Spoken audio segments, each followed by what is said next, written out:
8 years crying for her absence. 8 years where every street smelled of her, every rain whispered her name. Ethan had lost more than a woman. He had lost half of his soul. But that Friday, fate gave him a second chance. He saw her serving snacks on a corner in New York, alive, real, and with her a secret that would change everything, 2 children he never knew existed. A story of love, loss, and reunion that will touch your heart. Like this, if it touched your soul. It's more than a click. It's a silent hug between those who know what it is to lose and find again. Comment on how you think this story will end. And if you haven't subscribed yet, it costs you nothing. But for us, it means the world. Thank you for being here. Thank you for feeling with us. The traffic on Broadway dragged with the slowness typical of Friday afternoons in New York. Ethan Miller adjusted his hands on the leather steering wheel, watching absent-mindedly as the golden spring light broke between the tall buildings. He had spent 8 years building a business empire in this city, 8 years filling the void with business deals, million-dollar contracts, and endless nights in offices lit by screens. But no achievement had managed to erase the weight he carried in his chest since that October morning when Grace had disappeared without a trace. It was then that he saw her. At first, his mind rejected the image as a cruel mirage, one of those deceptions that the brain invents when loneliness becomes unbearable. But when the car moved a few more feet and the angle changed, the certainty hit him like a punch to the stomach. It was her, Grace, with her brown hair pulled back in a messy ponytail, a worn apron over a simple shirt, her hands busy preparing snacks at a small street stand near the Grand Central Terminal station. The whole world seemed to stop. Ethan felt the air leave his lungs. 8 years of desperate searching, of sleepless nights checking hospital records, of hiring investigators who returned empty-handed, of traveling through entire cities hoping to see her turn a corner. And now she was there, less than 50 yards away, serving fast food, as if time had not passed, as if she had not left an entire life behind. Without thinking, he parked the car on the sidewalk, ignoring the furious horns that exploded around him. He got out of the vehicle like a sleepwalker, his heart pounding against his ribs.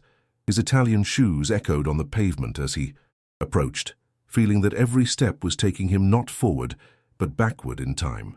Grace looked up to hand an order to a customer.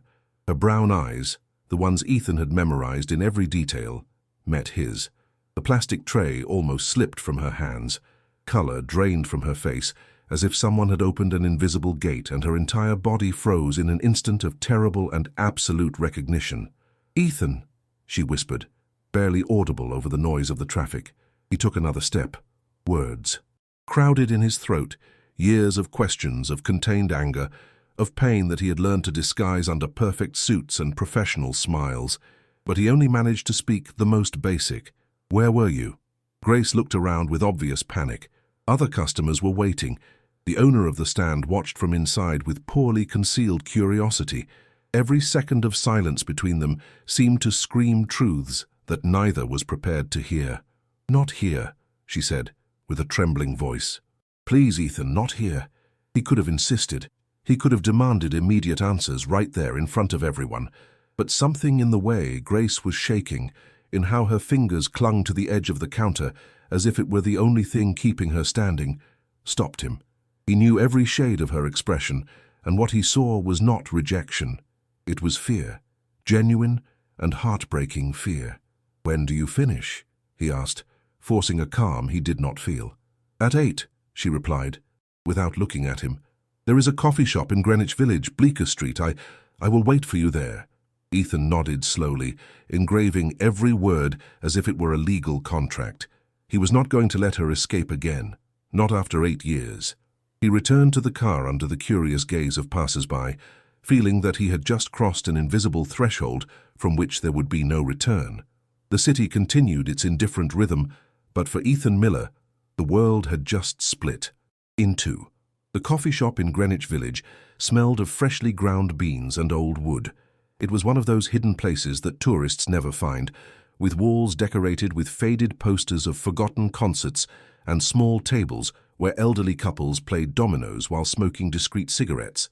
Ethan arrived half an hour early, unable to continue driving aimlessly through the streets of New York. He sat at a back table, with his back to the wall, with a cup of black coffee that he did not touch. Every minute stretched like an eternity.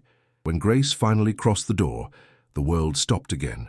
She had taken off her apron and was wearing a grey coat that was too big for her, as if she wanted to disappear inside her own clothes.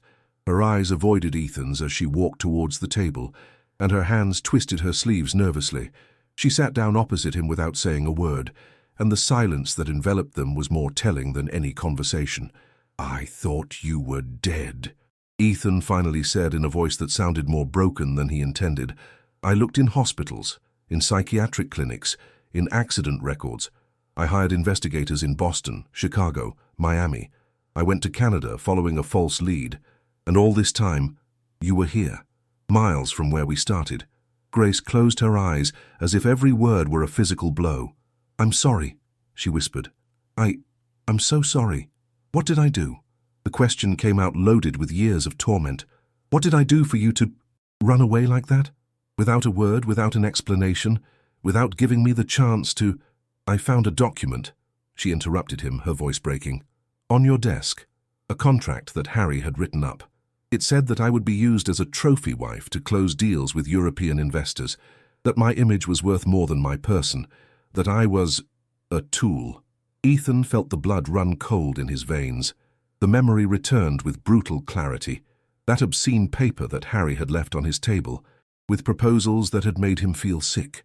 He remembered how he had written "never" in capital letters on the first page, how he had confronted his partner that same day, how he had dissolved the partnership without thinking twice. "Grace," his voice broke. "I wrote 'never' on that first page, in big, clear letters. I ended the partnership with Harry that very day. I would never have—" "I didn't see the second page," she interrupted him, and now tears ran freely down her cheeks. "I didn't see anything beyond that first sentence, and Her voice failed and she had to pause to catch her breath. "I was pregnant." The world tilted on its axis. Ethan stared at her, unable to process what he had just heard. The word floated between them like an impossible revelation, too big to fit in that small coffee shop with worn walls. "Pregnant?" he repeated, almost breathless. Grace nodded, covering her face with trembling hands. The words came out in broken pieces, each one a monumental effort. "I was 6 weeks along. I had just found out that morning. I was going to tell you that night. I had prepared a special dinner. I bought candles." Her voice broke into a contained sob. "And then I saw that paper, and I felt panic. Panic that you would use me, that you would take my child from me, that everything we had built was a lie." Ethan reached out his hand across the table, but Grace instinctively pulled back, and that small gesture hurt him deeper than any word. "Grace, I would never—" he tried to say, but she shook her head. "I know I was a coward. I know I should have talked to you, but at that moment I was so scared, so confused. I ran away to Philadelphia, then to Washington. I worked where I could, at whatever I could. I never wanted your money. I just wanted to protect my children." Another word that fell like lightning. "Children," Ethan whispered, feeling the ground disappear beneath his feet. Plural. Grace took a deep breath, wiping her tears with the back of her hand. Twins. A boy and a girl. The silence that followed was absolute. In the back of the coffee shop, someone laughed. A spoon clinked against a cup. Life continued its normal course for everyone else. But for Ethan Miller, time had just fractured into an irreversible before and after. He had 2 children, 2 8-year-olds who did not know his face, who did not know of his existence, who had grown up without him because of a cruel and devastating misunderstanding. "Where are they?" he asked with a hoarse voice. Grace hesitated, biting her lower lip in that characteristic way he remembered from distant nights. "At home, with my mother, in Brooklyn." She paused, and her eyes finally met his, filled with a mixture of hope and terror. If you want, I can take you." Ethan nodded, unable to articulate a word, because after 8 years of darkness, he had finally found the light. And that light had 2 faces that he did not yet know. The New York night wrapped the streets in its fresh, vibrant embrace. Ethan and Grace walked side by side, separated by 3 feet that felt like an abyss. The subway took them to Brooklyn in a silent journey, where each was lost in their own thoughts. Ethan observed Grace's reflection in the window, noticing the details that time had carved, subtle lines around her eyes, hands rougher than before, a way of holding her purse that spoke of accumulated fatigue. They walked up steep streets, passing modest buildings with clothes hanging on the balconies and the smell of dinner escaping through the half-open windows. Grace stopped in front of a red brick apartment block with walls stained by dampness and a narrow entrance. It was not the kind of place where Ethan would have imagined finding her. Grace, who had grown up in a well-off family in Dallas, who had studied at private universities, who had known luxury without ostentation. "This is it," she said, in a voice barely audible. They went up 4 flights of stairs that creaked under their steps. Ethan noticed how Grace took a deep breath before turning the key in the lock, as if she were preparing to cross a point of no return. When the door opened, a completely different world was revealed to his eyes. The apartment was small but cozy, full of that warmth that can only be built with time and love. The walls were covered with children's drawings taped up, disproportionate suns, houses with smoking chimneys, stick figures holding giant hands. There were toys neatly arranged. In clear plastic boxes, children's books piled next to a worn sofa, and the unmistakable aroma of homemade soup floating in the air. And then he saw them. Sitting on the floor on a colored rug, a girl with tangled brown curls drew with absolute concentration in a large notebook. Her eyebrows were furrowed in the same way Ethan furrowed his when reviewing complex contracts. Next to her, a boy built a tower with wooden blocks, placing each piece with meticulous precision, biting his lower lip in a gesture that Ethan immediately recognized. It was exactly what he did when he needed to concentrate. An older woman with white hair pulled back in a soft bun came out of the kitchen wiping her hands on a cloth. Seeing Ethan, her face showed surprise, but also something deeper, recognition. It was clear that Grace had told her about him, even if it was in whispers kept during sleepless nights. "Mom," Grace said, her voice tense. "This is Ethan." The woman nodded slowly without hostility, but also without warmth. "The children just finished dinner," she simply said, looking at her daughter with a silent question in her eyes. The twins had looked up at the entrance of a stranger. The girl tilted her head with curiosity, while the boy stood up in a protective stance, placing himself slightly in front of his sister. They were small, barely reaching Ethan's waist, but there was something in their eyes that disarmed him completely, a mixture of innocence and caution that spoke of a life different from the one he could have given them. Grace knelt between them, and Ethan saw her entire body tremble with the magnitude of what she was about to do. "Children," she said softly, taking a hand of each one. "This is—" Her voice failed for a moment, and she had to swallow before continuing. "This is Ethan. He is your dad." The silence that followed was not awkward. It was sacred. The twins looked at Ethan with huge eyes, processing information they clearly did not expect to receive that night. The boy was the first to speak with a small but firm voice. "Our dad? The real one?" Grace nodded, tears rolling down her cheeks. "Yes, love, the real one." The girl looked Ethan up and down, taking her time, evaluating. Then she asked with the brutal honesty of children, "Why did you take so long?" The question hit him harder than any adult accusation. Ethan felt his knees weaken. He slowly crouched down until he was at the children's height, and his eyes, which had negotiated with millionaires without blinking, filled with tears. "Because I didn't know you existed," he said with a broken voice. "But now that I do, I will never take long again. Never again." The girl studied his face for a moment longer, and then, with the sudden decision that only children possess, she took a step forward and extended her small hand. Ethan took it gently, feeling the whole world being rebuilt in that simple contact. "My name is Star," she said, "and he is Mark." "Star," Ethan repeated, savoring the name, and Mark. The boy did not extend his hand. He stayed where he was, watching with that characteristic intensity of someone who has learned to be the protector of his small universe. But he did not move away either, and in that intermediate space, in that suspension between distrust and acceptance, something fragile and precious began to weave. Ethan remained kneeling in front of his children, feeling the weight of 8 lost years pressing on his shoulders. But he also felt something else, the possibility of a future, uncertain, complicated, full of pending repairs, but a future, finally. And that night, when the grandmother served soup at the small kitchen table and offered a plate to Ethan without saying a word, he understood that he had just been admitted, even if provisionally, into a world that had worked perfectly fine without him. Now it was his turn to prove that he deserved a place in it. Ethan returned to his glass and steel penthouse in Manhattan after midnight, but he could not sleep.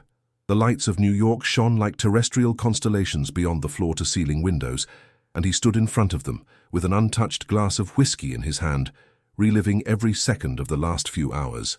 Star, Mark. Their names echoed in his mind like a melody he had just learned and now could not stop repeating. The girl had his eyes, the same dark honey tone with green flecks that his mother had inherited from him. The boy had the shape of his jaw, that silent determination that Ethan recognized in himself. They were pieces of him walking the world, breathing, thinking, feeling, and he had not been there. He had not been there when Grace discovered the pregnancy. He had not been there during the morning sickness, the late-night cravings, the fears that must have assaulted her in the early morning. He had not been there when they were born, when they took their first steps, said their first words.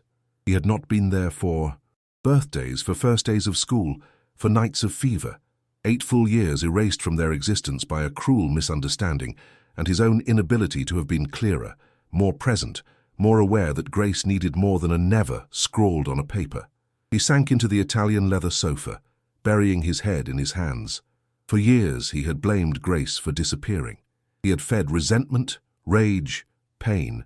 But now, knowing the truth, all that rage evaporated, leaving only a horrible void where his children's lives should have been.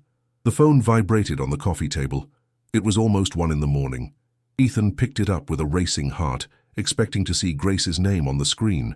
But it was Luke, his current partner, and one of the few true friends he had kept over the years. Still alive? You cancelled the meeting with the Japanese without explanation. Everything okay? Ethan looked at the message without responding. How could he explain that he had found the woman he had been looking for 8 years? How could he put into words that he was the father of 8-year-old twins who looked at him with the perfect mixture of curiosity and caution? How could he express that his entire life had just capsized like a ship in the middle of a storm? He put the phone aside and walked towards his study. The walls were lined with diplomas, awards, photographs with influential businessmen and European politicians. He had built an empire from scratch after arriving in the USA as a Brazilian immigrant with more ambition than capital, but all that suddenly seemed hollow, like an empty house full of expensive furniture that no one uses. He opened the bottom drawer of his desk, where he kept the few things he had saved from his life with Grace. Photographs he had printed before she disappeared. Grace laughing on Long Island Beach, Grace sleeping on his shoulder on the train to Boston, Grace dancing barefoot on the terrace of their old apartment while the rain fell over New York. In every image she seemed luminous, complete, happy. How had he not noticed her fear? How had he not realized that Harry's damned contract could be misinterpreted? He had been so focused on building his company, on proving that a Brazilian could succeed in European business circles, that he had neglected the only thing that really mattered. When the dawn began to filter grey light through the windows, Ethan had made a decision.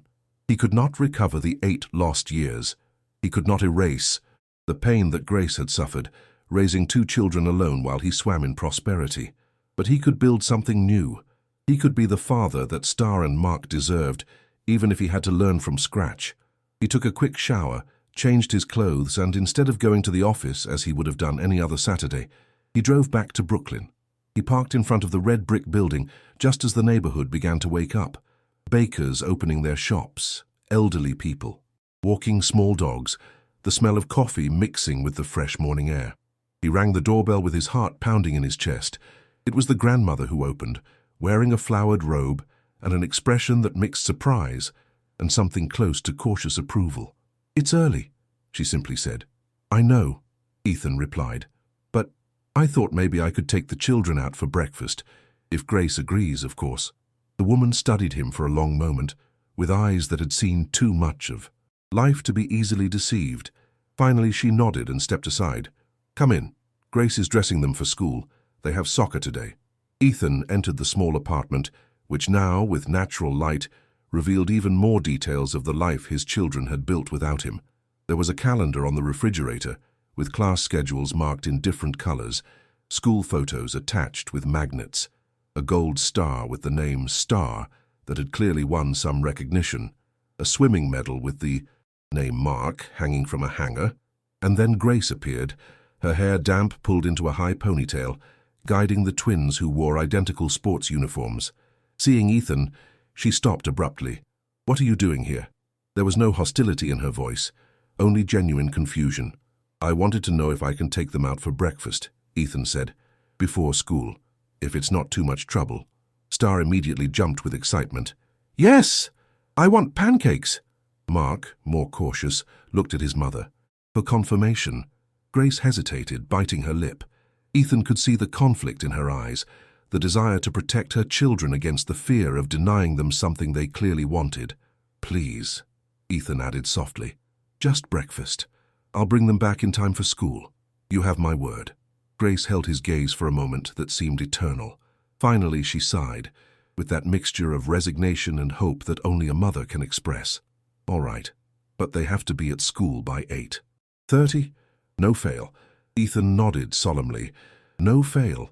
And so, under the clear sky of a spring morning in New York, Ethan Miller left the building holding the hand of an 8-year-old girl who did not stop talking about her science teacher, followed by a silent boy who watched him with eyes that contained questions too big for his age.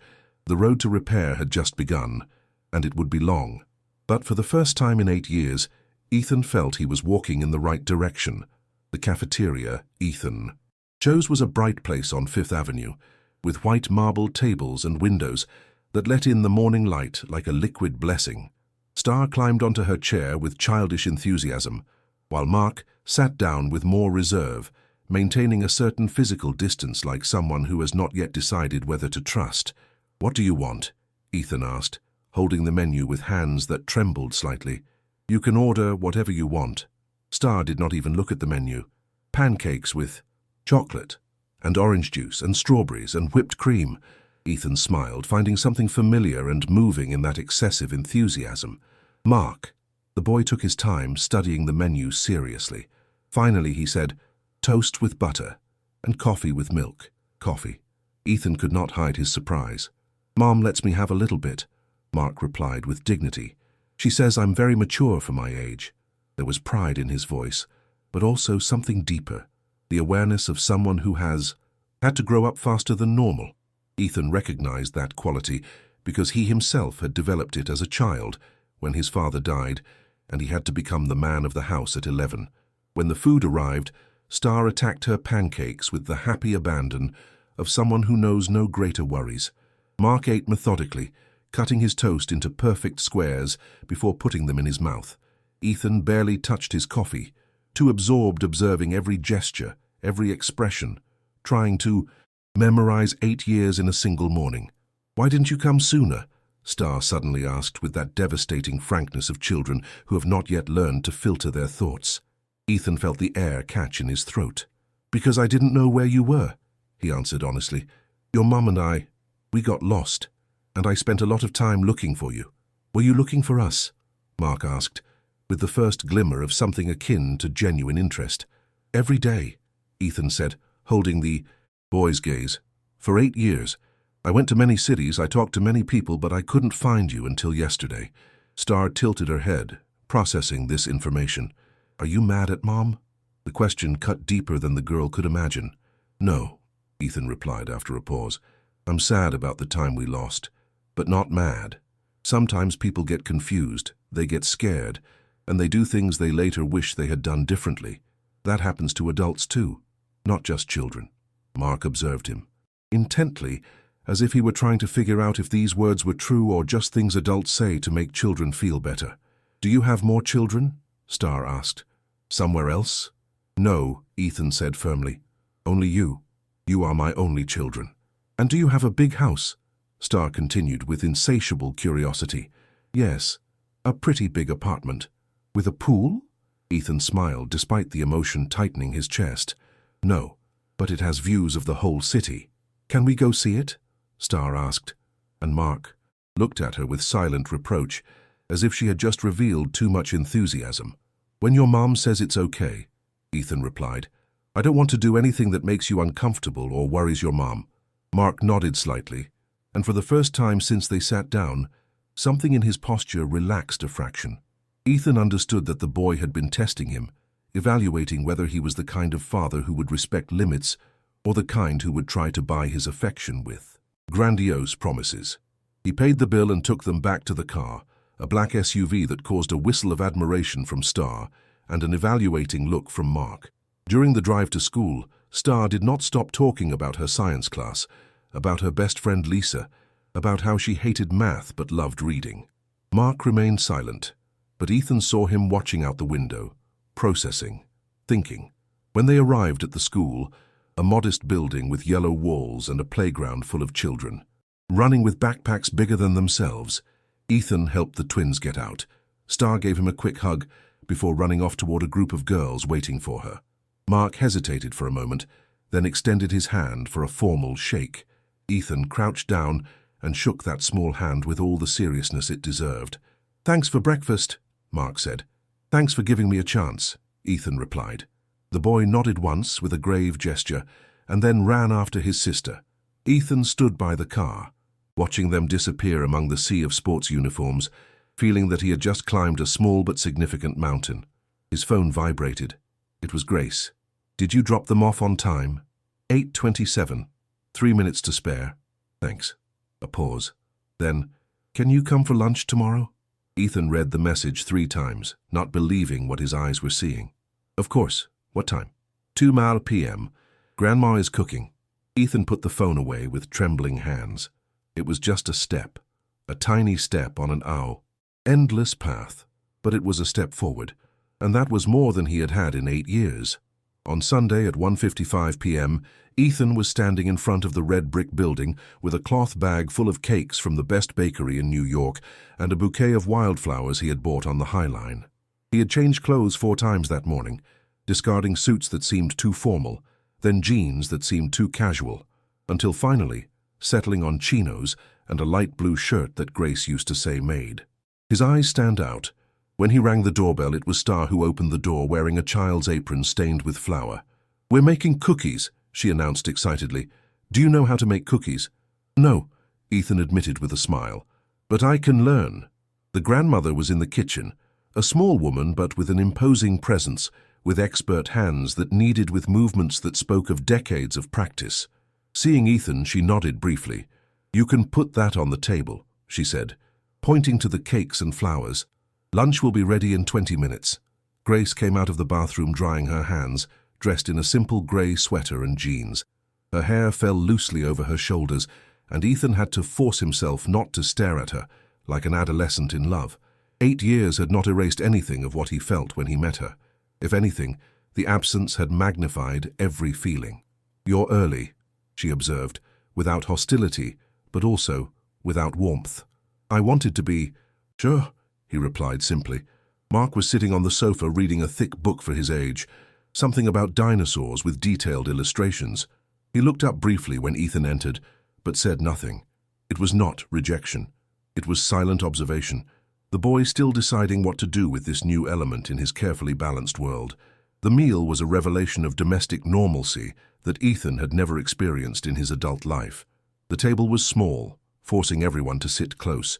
The grandmother had prepared a simple but perfect feast: rice and beans, fresh salad, homemade bread that filled the apartment with its comforting aroma.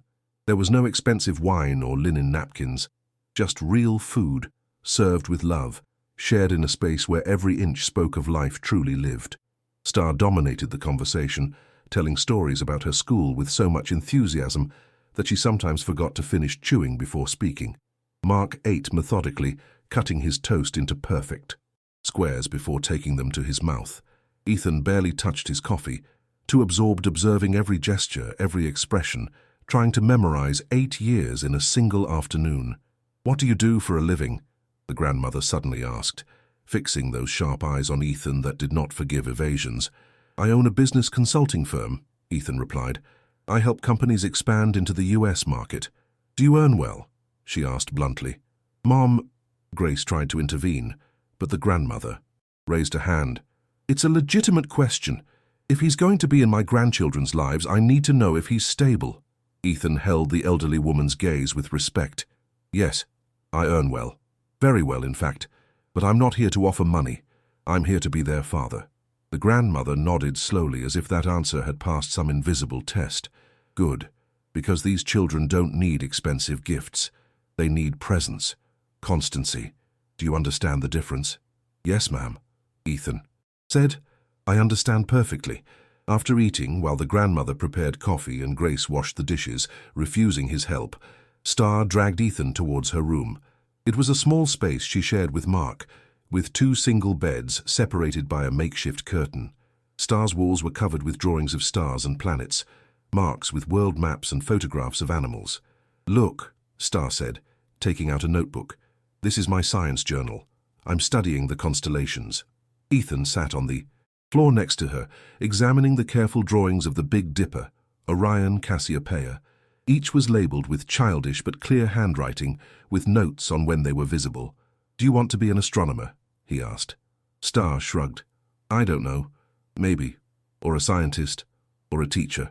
Mum says I can be anything I want if I study hard. Your mum is right. Mark appeared in the doorway, still keeping his distance, but clearly curious. Did you study hard? The boy asked. Yes, a lot. And I'm still studying. There are always new things to learn. Like what? Like how to be a good father, Ethan replied honestly. I never studied that, and now I need to learn it. Something changed in Mark's expression. It was not complete acceptance, but a softening, a crack in that wall of protection he had built. When Ethan left that afternoon, with the promise of returning on Wednesday to take the children to the park, Grace walked him to the door. Thank you, she said softly, for being patient with them, especially with Mark. He is protecting you, Ethan said, and protecting himself. I understand. Grace looked at him with eyes that contained all the weight of the lost years. Ethan, this is going to be complicated. We can't just go back to where we were. I know, he replied. I'm not asking for that. I'm just asking for the chance to build something new. For them. And for us. If you are ever ready. She did not answer, but she did not close the door immediately either. And in that charged silence, Ethan found hope. The following weeks developed a rhythm of their own, a careful dance of closeness and distance. Ethan completely reorganized his schedule, turning down business trips, delegating meetings, transforming his life from an obsessive businessman into something he had never been. A schedule with space for other people. Wednesdays became park days. Ethan picked up the twins after school and took them to Central Park, where Star ran among the trees, inventing elaborate games while Mark preferred to sit next to Ethan on the benches, asking questions about how the business world worked, how buildings were built, why some countries were rich and others poor. Mum says we should help others, Mark commented one day while watching Star chase pigeons. Do you help people? The question made Ethan stop to really think about the answer. I help companies grow, he finally said, but maybe I don't directly help the people who need it most. Mark looked at him with those eyes too wise for his age. Then you could do better. The boy's honesty was like an unforgiving mirror. That night, Ethan called Luke and proposed creating a scholarship program for children of immigrants who wanted to study business administration. Luke enthusiastically agreed, and 2 weeks later the Star and Mark Miller Foundation was officially registered. When Ethan told the twins about the foundation that bore their names, Star jumped with excitement. Mark said nothing, but that night he gave Ethan a drawing he had made. 2 stick figures, one small and one large, with their hands joined under a bright yellow sun. Saturdays became museum days. They discovered that both Star and Mark loved the American Museum of Natural History, where they could spend hours observing dinosaur fossils and replicas of solar systems. Ethan learned to see the world through their eyes. Everything was new, everything was fascinating, everything deserved endless questions. Grace accompanied them, sometimes keeping her distance but always watchful. Ethan noticed how she watched him when he wasn't looking, studying how he interacted with the children, evaluating whether it was genuine or simply playing a temporary role. One rainy Saturday, while they waited for a storm to pass in the museum cafe, Star asked, "Why don't you and Mom live together?" The silence that followed was dense. Grace visibly tensed, her coffee cup suspended halfway to her lips. Mark stopped playing with his napkin and looked at Ethan intently. "Because sometimes adults make mistakes," Ethan said carefully, "and those mistakes can cause people to separate, even when they love each other." "Do you love each other?" Star asked, with that childish brutality that knows no subtlety. Ethan looked at Grace. She held his gaze for a moment that seemed eternal, and in her eyes there was something he could not fully decipher. Pain, yes, but also something softer, more vulnerable. "I love your mum very much," Ethan finally said. "I always have." Grace looked away, but Ethan saw her bite her lip, that characteristic gesture that meant she was struggling against strong emotions. "Love is not always enough," she said softly. "Sometimes trust is needed too. And time." "We have time," Ethan replied, looking directly at her. "All the time in the world." Star seemed satisfied with this answer and returned to her hot chocolate. But Mark continued to observe both adults, as if he were reading between the lines a language he was, just beginning to understand. Everything changed one Tuesday afternoon, 2 months after Ethan re-encountered Grace. He was in a meeting with Japanese investors when his phone vibrated insistently. It was the twins' school. Mark had had an altercation with another boy during recess. Ethan left the meeting without even apologizing, leaving Luke with his mouth open, and drove to the school faster than was prudent. When he arrived, Grace was already there, sitting on the bench outside the principal's office with Mark by her side. The boy had a split lip and dried tears on his cheeks. "What happened?" Ethan asked, kneeling in front of his son. Grace looked at him with a mixture of frustration and exhaustion. Another boy told him he didn't have a real father, that his father had abandoned him. Mark pushed him. The other boy fell and scraped his knee. Ethan felt anger rise in his throat, not toward Mark, but toward the cruel child, toward all the children who had ever used the foolish wounds of others as weapons. "Is it true?" he asked softly, wiping a tear from Mark's cheek with his thumb. The boy nodded, without looking at him. "He said you were only here because Mom forced you, that you would leave soon like all the dads who don't love their children." The words hit Ethan with physical force. He sat down on the bench next to Mark, not caring that Grace was there, that the principal might come out at any moment. "Mark, look at me," he asked with a firm but gentle voice. The boy slowly looked up, and in his eyes there was so much pain that Ethan felt his soul break. "I didn't abandon you. I didn't abandon you or your mom. I didn't know you existed, but if I had known, I would have been here from the first second. And now that I do know, I'm not going to leave, never. Do you understand me? Never. Do you promise?" Mark whispered, his voice broken. "I promise you with everything I am." Mark threw himself into his arms, with a force Ethan did not expect, clinging to him, as if he feared he would disappear if he let go. Ethan hugged him tightly, feeling his son's small body tremble with sobs contained for too long. Grace covered her face with her hands, her own shoulders shaking silently.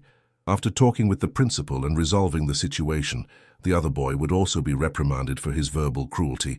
The three left the school under a sky that threatened rain. Ethan carried Mark in his arms, although the boy was already too big for that, because neither of them wanted to break the physical contact they had finally established. "I have to go pick up Star," Grace said, looking at her watch with concern. "I'll go," Ethan offered. "You take Mark home. Take good care of him. I'll bring Star." Grace hesitated for only a second before nodding. "Thank you." When Ethan arrived at Star's school, the girl ran toward him with her backpack bouncing on her back. "Where's Mom?" "With Mark. He had a tough day. What do you say we get ice cream on the way?" "Home?" Star accepted enthusiastically, but during the ride she became unusually silent. Finally, with her chocolate cone melting in her hand, she asked, "Is Mark okay?" Ethan stopped and looked at her. "Yes. He just needed to know that I'm not here just passing through, that I'm his real dad." Star took his free hand with her small chocolate sticky one. "We already knew that." Those simple words weighed more than any $1 million contract Ethan had ever signed in his life. The weeks flowed with new intensity after the incident at school. Mark stopped observing Ethan with caution and began to actively seek him out, waiting at the window on the days he would come, running to the door when he rang the bell. Star, always more open, now hugged him without thinking, told him secrets that only they shared, asked him for opinions on her drawings. Grace watched these changes with a mixture of relief and something close to fear. One night, when Ethan brought the children back after an afternoon, at the planetarium, she stopped him at the door. "Can we talk?" she asked. "Alone." The grandmother took the twins inside while Grace and Ethan walked down to the small park in front of the building. They sat on a bench under a street lamp that flickered, surrounded by the nightly murmur of the city. "I'm scared," Grace said without preamble. "The children are getting very attached to you, and I am too. But what if this doesn't work out? What if your business life consumes you again? What if you meet someone and—" "Grace," Ethan interrupted her, taking her hands in his, "there is no one else. There hasn't been in 8 years, and there won't be. You are—" His voice cracked slightly. "You are the only person I have ever loved in my life, and those children are the best thing that has ever happened to me. But we live in different worlds now," she said, with tears shining in her eyes. "You have that luxurious penthouse, your company, your meetings with millionaires. I serve snacks at a street stand. And you are the bravest woman I know," Ethan replied with intensity. "You raised 2 incredible children completely alone. You worked whatever was necessary to give them stability. You never asked for anything. Grace, I built an empire, but you built a family. Which one do you think is worth more?" She cried then, without restraint, and Ethan hugged her, as he had wanted to do for months. He felt Grace's body tremble, releasing years of tension, fear, and loneliness. When they finally separated, she looked at him with red eyes but clearer. "I need time," she whispered, "to trust again, to believe that this is real." "Take all the time you need," he replied. "I'm not going anywhere." 3 months after the reunion, Ethan made a decision that would change everything. During a high-profile charity dinner where New York's most influential businessmen gathered, he took the microphone during his speech as the main sponsor. "Before talking about the foundation," he began, "I want to tell you something personal. 3 months ago I discovered that I am the father of 8-year-old twins. I didn't know because their mother and I separated due to a terrible misunderstanding. She raised our children alone, with dignity and sacrifice, while I built a company." The murmur in the room grew. Ethan saw surprised faces, some scandalized, others curious. "Star and Mark have taught me more about true leadership in 3 months than all my MBA years. They have shown me that success is not measured in bank accounts but in shared moments, in being present, in keeping promises." He paused, looking directly at the camera transmitting the event. "Therefore, I announce that I will be reducing my active participation in the company to dedicate time to what really matters, being the father my children deserve. The Star and Mark Miller Foundation will expand its reach to support single mothers and fathers seeking to reconnect with their children." The applause that followed was deafening, but Ethan was only thinking of 3 people who were watching the broadcast from a small apartment in Brooklyn. When he arrived there an hour later, Grace opened the door with tears running down her face. Behind her, Star and Mark looked at him with astonishment. "Did you talk about us on TV?" Star asked. "Yes, because I am proud of you, and I want the world to know that you are the most important thing in my life." Mark slowly approached and hugged Ethan tightly. "Thanks, Dad." It was the first time he had called him that, and Ethan knew that every sacrifice, every moment of public vulnerability, had been worth it to hear that word. The decision came gradually, like the dawn that does not announce its arrival, but suddenly illuminates everything. One Sunday afternoon, while they were all having dinner together, a custom that was now repeated religiously, Star said, "It would be easier if we all lived together. That way you wouldn't have to drive so much, Dad." Grace choked on, "Her water." The grandmother raised her eyebrows but said nothing. Mark nodded seriously, as if he had been thinking the same thing. Ethan looked at Grace, letting her take control of the conversation. "It's complicated, honey," she said softly. "Your dad and I, we need to get to know each other again." "But you love each other," Mark said with relentless, childish logic. "We see it." The silence that followed was dense with possibilities. Finally, Ethan spoke carefully. "What would you think if we looked for a new house?" he proposed. "Not my apartment or this one. A new place that we choose together. No pressure, no rush. Just for when everyone is ready." Grace looked at him for a long moment. Then, to everyone's surprise, she nodded slowly. "We could start looking. No commitment. Just look." The following Saturdays became house-hunting adventures. They visited modern apartments that Star found too shiny, old houses that Mark considered full of history, until they found a townhouse in New Jersey with a small garden where the grandmother could grow herbs, a spacious room for the twins that they could decorate as they wished, and 2 separate bedrooms for the adults. "For now," Grace had said when they signed the lease, "we sleep separately for now." "For now is perfect," Ethan replied. The move was chaotic and beautiful. Star labeled each box with drawings instead of words. Mark organized his books by theme with professional seriousness. The grandmother supervised everything with a critical look but moist eyes. And Grace and Ethan worked side by side, accidentally brushing hands, sharing shy smiles, rebuilding something that had broken but was now growing stronger in the mended places. The first night in the new house, they ate pizza sitting on the floor because the furniture had not yet arrived. Star proposed a toast with orange juice. "To our family," she said solemnly. "To our family," everyone repeated. And at that moment, surrounded by unopened boxes, children with faces stained with tomato sauce, and a woman who was smiling at him again with genuine warmth, Ethan Miller understood the true meaning of the word home. The months in the new house brought routines that healed old wounds. Ethan learned to braid Star's hair for school, although his first attempts looked like bird nests. He helped Mark with science projects, discovering that he remembered almost nothing about basic chemistry. Grace cooked while he washed dishes, and they talked about small things. That gradually became deeper conversations. One night after the children fell asleep, Grace found Ethan in the garden looking at the stars. "Can't you sleep?" she asked, sitting next to him. "I was thinking about all the lost time," he admitted.